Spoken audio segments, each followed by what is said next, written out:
This is after the ice storm, January 14th and 15th, 2017. It's all melting fast now, but really makes the light really shines off everything weird. And yeah, it did do some damage to my stuff.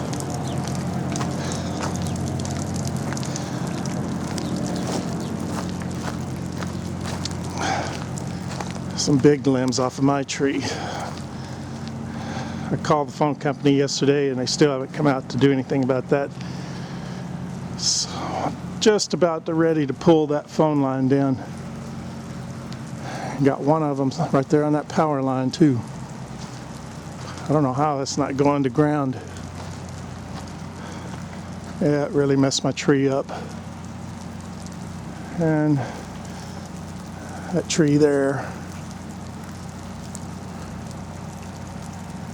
I'm sure they'll eventually be out. I just hope they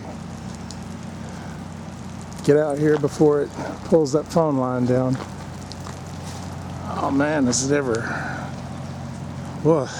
look weird around here with all this ice? It's virtually raining. It's warm now. This will probably be gone by tonight. Anyway, today's 16th, January 16th.